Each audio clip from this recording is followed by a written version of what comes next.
In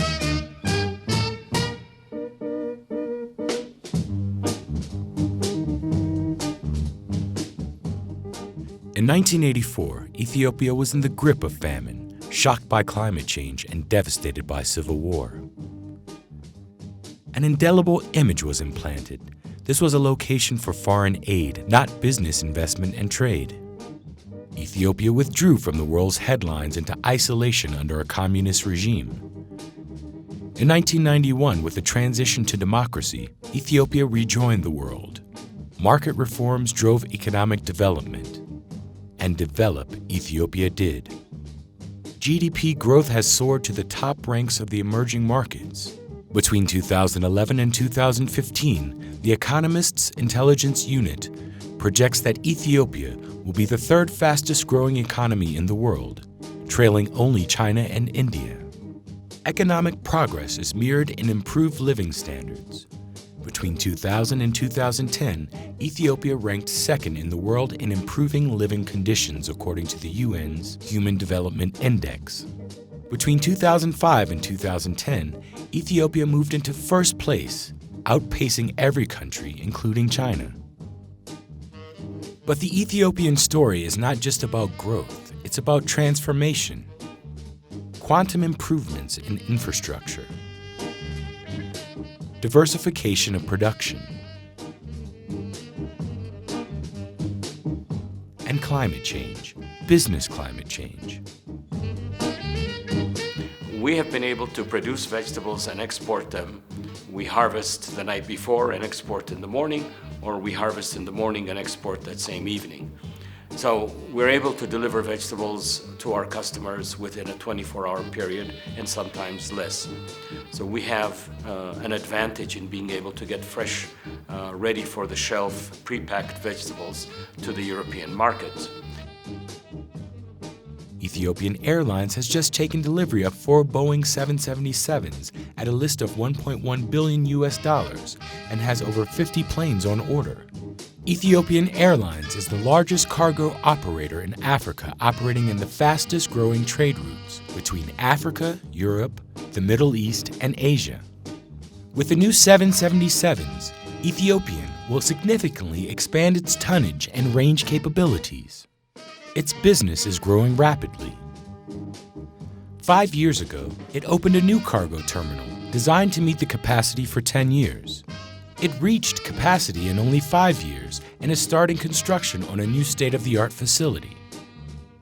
Ethiopia has figured out how to transport just-in-time perishable products via air transport.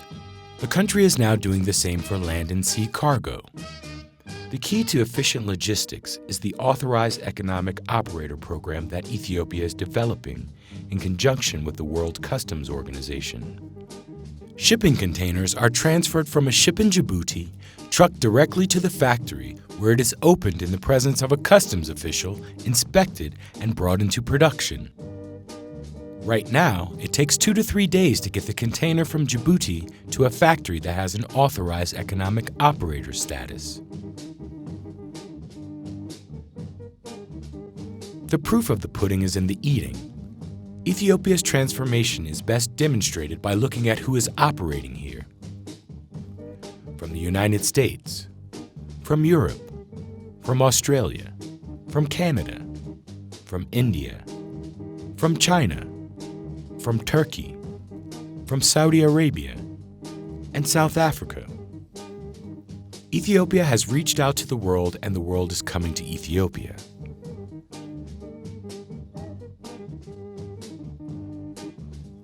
From Live Aid to an African lion economy.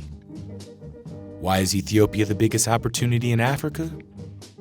Ethiopia's opportunity lies in its natural advantage of location and abundant labor.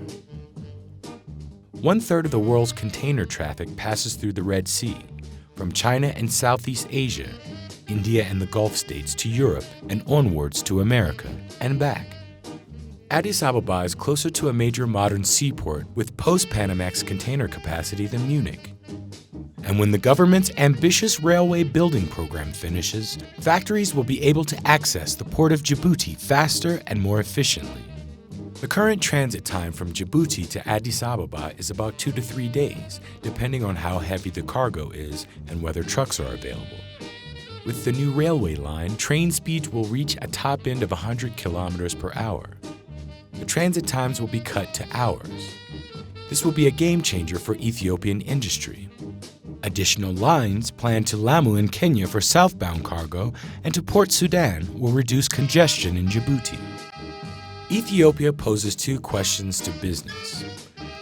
Would it benefit from a strategic position on the main supply route from West, South, and East Asia to Europe and onwards to the Americas, and the air transport hub of emerging Africa, with low labor costs and rapid access to fully modern port facilities and state-of-the-art air cargo facilities? What is the risk-reward trade-off of staking out that position now, as Ethiopia is starting to take off and East Asia is starting to shed labor-intensive functions, versus waiting to see the full realization of Ethiopia's transformation? If the answer to the first question is yes, the time to look at Ethiopia is now. This is the African moment. This is the Ethiopian moment. The government and people of Ethiopia welcomes you to the multitude of opportunities our country has to offer. Ethiopia is open for business.